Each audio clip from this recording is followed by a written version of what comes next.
I get overwhelmed so easily. My anxiety creeps inside of me, makes it hard to breathe. What's come over me feels like I'm somebody else. Hello guys. This is the Orange Hokage here, and today we are doing, What If Naruto Was Neglected by His Family Part 6. So now let's get right into the story. It was a couple of weeks after the C-turn-A rank mission.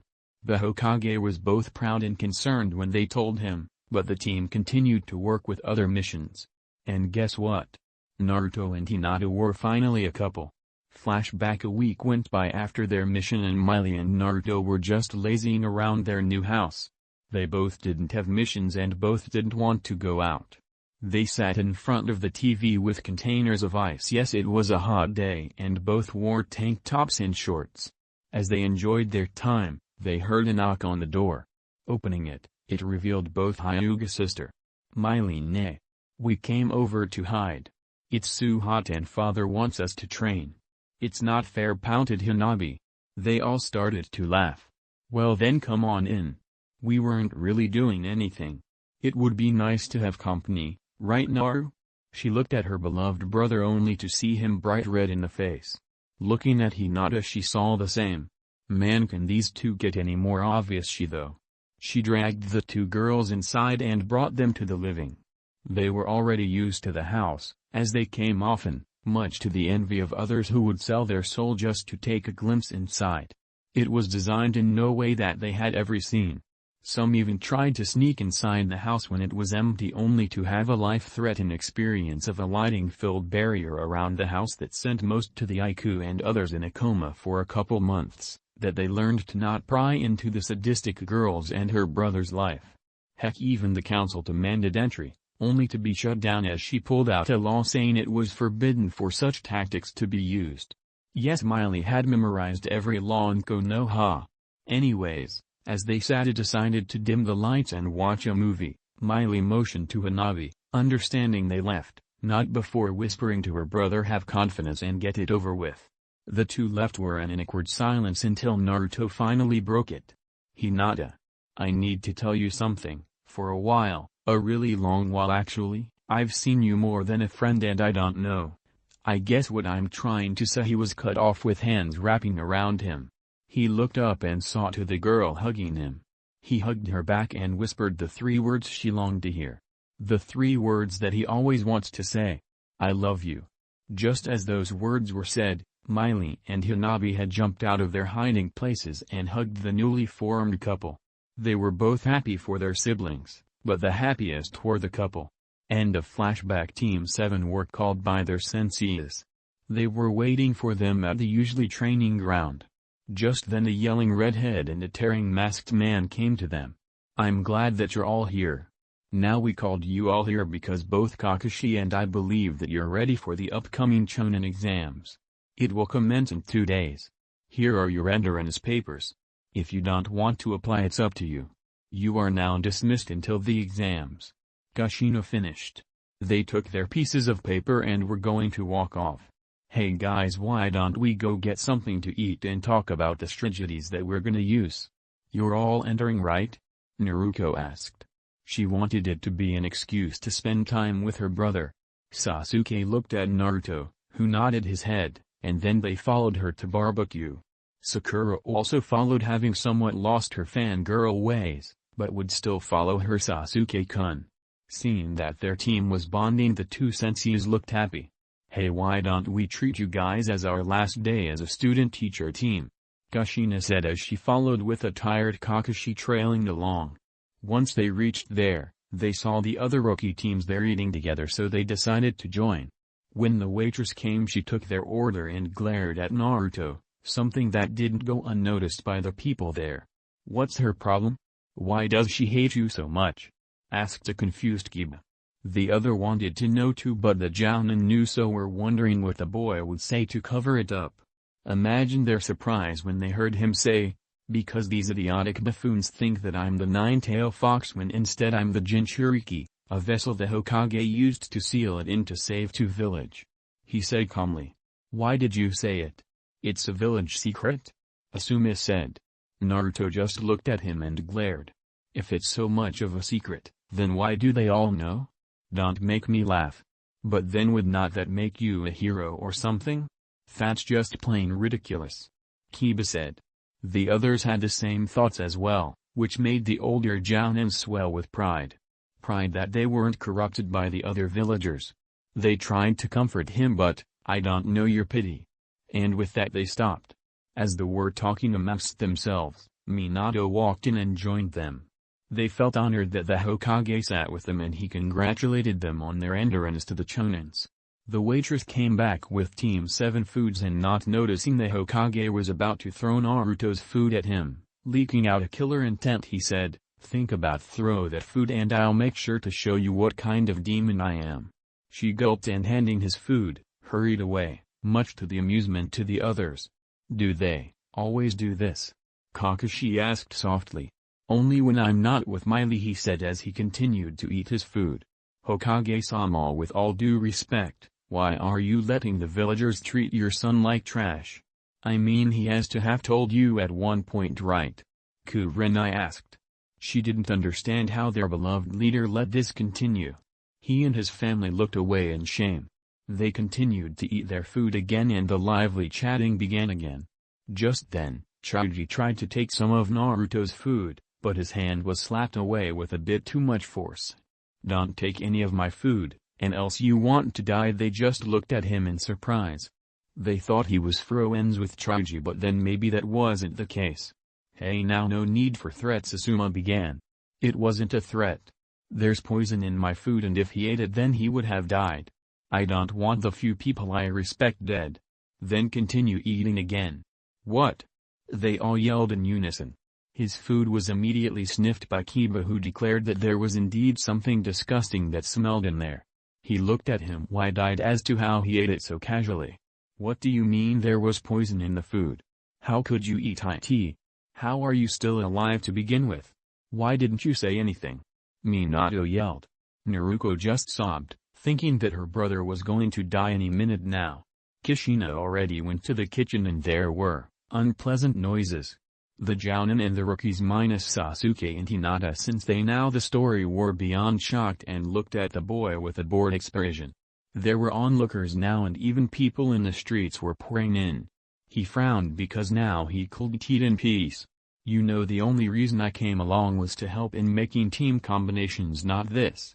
To answer your questions, 1, I ate because I was hungry, 2, I'm immune to poison so they could add as much as they could, and 3, I did tell.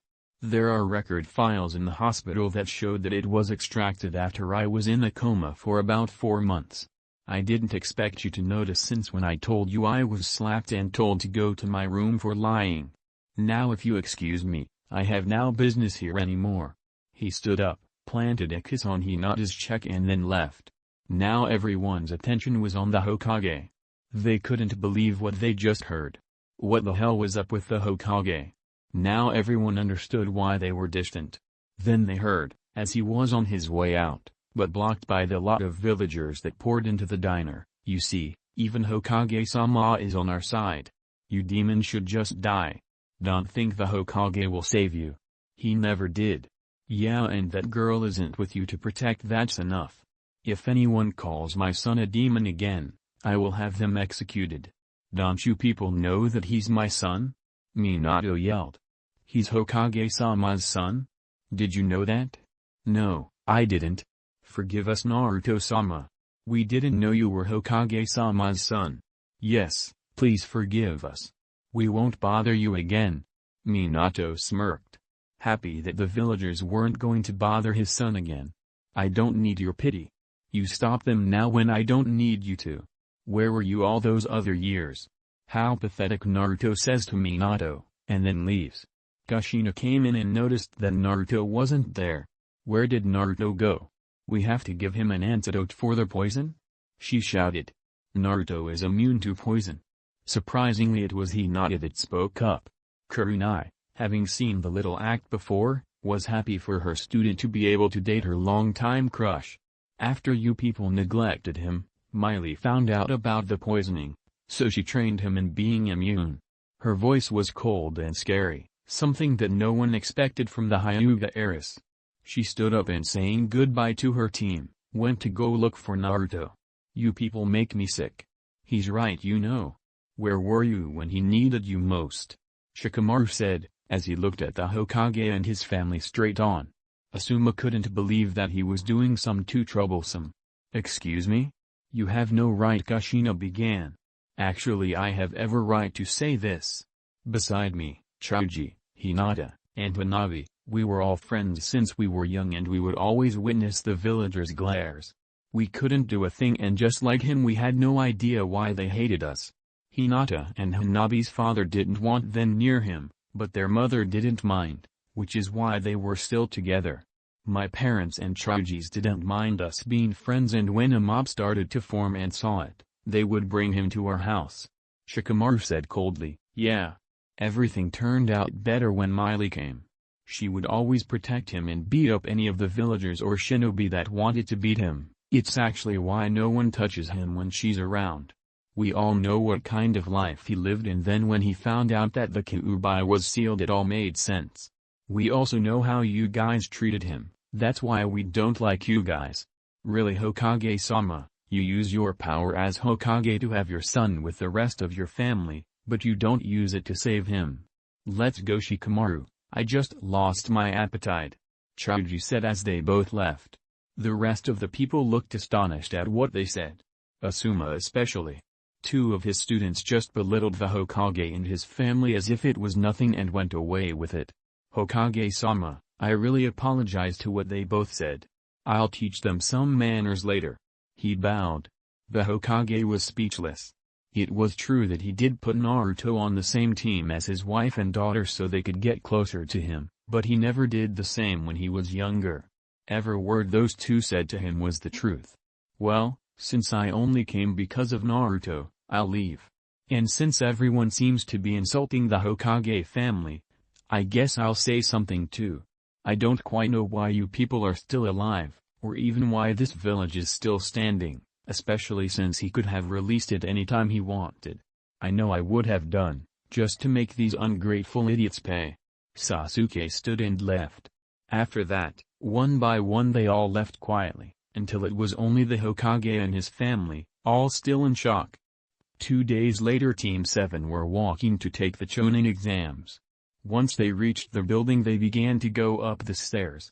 When they reached the second floor, they saw a genjutsu in place and people wanting to get in the door, thinking it was the room. 3 of them started to go up the stairs to the third floor. Hey, where are you guys going? The room is right there. Naruto said. Seriously, I thought you were trained by the Hokage and his wife, and yet you can't tell that's a genjutsu. Sakura mocked her. She stopped being a fangirl after hearing Naruto's story and, like the rest of the rookies, hated her along with her family because of what they did to Naruto. Naruto just huffed and started to go up after them. When she reached the top, she was met with her mother and Kakashi. What took you so long? They asked, as the rest of her team was in front of them. She fell for the genjutsu downstairs. Sakura said, mockingly. The other two began being a bit closer to her since she matured, saying they liked her better now. We couldn't just leave her there, since all team members have to participate. Sasuke said, earning a nod by Naruto. Naruto, however, couldn't believe that they were going to leave her. Anyways, good luck on the exams, Kakashi said, and then shined away. Kushina looked at them. Yes, do your best. That's all that matters. She smiled at them and then left, not before looking at her son sadly. He wasn't looking at her at all. Once they were inside, they were met with different killing intents, but one from both Naruto and Sasuke made them tremble in fear. They walked in and sat down. As they did, the rest of the rookies came to them. Hinata gave him a kiss on the cheek and hugged him, in which he returned. They truly were happy together. He turned to Shikamaru and Choji. I wanted to thank you guys. I heard what you said to the Hokage and his family. Thanks, it means a lot. No prob, Naruto munch, it was the truth anyways. Choji said as he ate his pack of chips. It was troublesome, seeing the Hokage in a good mood all the time, thinking he could just mend things together. You're starting to sound like a sadist. I hope Miley isn't rubbing in on you. Hinata said. The 4 were really good friends, some could actually say like family. Naruto already heard what Sasuke said, and thanked him before. Exam is taken, they pass and now in front of the Forest of Death. Orochimaru comes to attack, but is defeated, but gets away. Sasuke doesn't have the curse seal. 5 days are up and now waiting to hear what the Hokage has to say. I want to congratulate all of you in passing the exams. But because there are too much of you, there will be preliminaries first. If there is anyone who would want to leave, please do so now. Much to their amusement, Miley, who was going to watch the fight, forced by the Hokage to watch the fight, raised her hand. Hokage-sama, I really don't want to be here, so can I leave? Minato face-palmed. Miley, you have to be here in place of you father. We have an alliance, meaning that someone from the league has to be here, meaning you. I already told you this. I really don't want to be here. I already know who's going on and I only care if 6 people move on. The others could screw themselves. She whined. This earned her some jeers from the competitors, but the mixture of her glare, her showing them the finger and her clear intent, had them all silenced and sitting on the floor like good little babies. Just then, Ra's al Ghul came in and was welcomed with a punch. He looked up to see his daughter with a creepy sadistic smile. Dear father, would you kind as to tell me where the hell were you? Did you know I had to wake up and come here just because you weren't here yet? Calms down, so please humor me with what you have to say. Now don't get him wrong, Raz loves his daughter to bit, but sometimes he wishes that she wasn't so scary. He was sweating bullets, which could be seen by others, but quickly responded, I had some business to take care of. I'm really sorry. Hugs her. Don't be angry, okay? She pouted but agreed. She loved her father. Even though her mother died and he was busy, he still had time with her and took care of her. That alone she was happy. Moving on, they looked at the screen and saw the first match, skipping to Naruto's match, which is last, Naruto vs Kiba. Everyone looked at the two. Naruto just casually jumped over the rail and onto the field. Kiba came down right after him. Are you ready to lose? I'm not holding back, got that? Kiba said. He felt oddly confident. Let's just get this over with, Naruto said as he looked at the protractor. He nodded. Now begin, he said. Kiba began charging at Naruto, who suddenly disappeared. He was behind Kiba, and the next thing he knew, he was unconscious. Naruto had chopped the back of his neck in order to render him unconscious. People just looked shocked at him as he looked back at the protractor with the same bored expression he had at the beginning. Winner Naruto Nami Uzumaki, Naruto Uzumaki, he said in a cold tone. He forgot to change his last name. This left the members in his family heartbroken at what he said and others confused. He walked back to where his team was. You know, you could have given us a show, Sasuke said. Please, I'm not going to raise their hopes, then utterly humiliate them like you, Naruto said as he smirked. Sasuke chuckled as he remembered his match. He made it look like he was almost beaten, but that was only a genjutsu. Real him had beaten the sound ninja to a bloody pulp, scaring some of the jounin there. I guess. Besides that, I thought you changed your name legally? What's up with what he said? Oh, about that. I completely forgot. I'll do it at the end of the exams. He was. Naruto, I won't allow to change your name, you're still a part of our family. Kushina pleaded. That was the last thing that connected them together, and it seemed like he wanted it gone. Nisan, Kasan is right. Please don't. He didn't bother to even look at them and then tackled by Miley. Bro, that is hilarious. You should have seen the Hokage's face when you did that. It was like 0_0? Like what the hell just happened? They all laughed at that thought. Well, Sasuke and Sakura did. Naruto and their jounin instructors were furious, except Kakashi, who was off somewhere giggling like the pervert he is. But I have to say, I give most points to Sasuke when it comes to style. Even my dad was laughing. We already knew it was a genjutsu, so when we were laughing at the sound nin, the Hokage and the people around thought we were crazy or something. Oh, and you Sakura, did relatively well against a clan heiress. I was actually surprised when you forced her out of your mind. Thank you, Miley. I want to be a medical nin really. I thought about what you told me and you're right, I can't really find myself as a ninja. But why can't you just train me directly? She was extremely happy that she was praised. Because, as you know, I'm a sadistic crazy little bee, so I want to see the face on Tsunade when her apprentice becomes a better nin than her. Besides, she will tell you the secret to her strength and that could benefit you a lot. I said this once, and I'll say this again, Konoha will bow to my students. Mwahaha. Everyone there just stared at her and wondered why wasn't she at the mental institute already. Now in 1 week's time, the main Chunin exams will begin. In that time, you should train and get ready. Congratulations to the 10 competitors that passed. You are all dismissed. Hokage said, and they all decided to leave. One thing was on everyone's mind. These exams are going to be exciting, so that's it for today, guys. If you like this story and want more, then please subscribe and turn on the bell icon. Until then, take care and goodbye.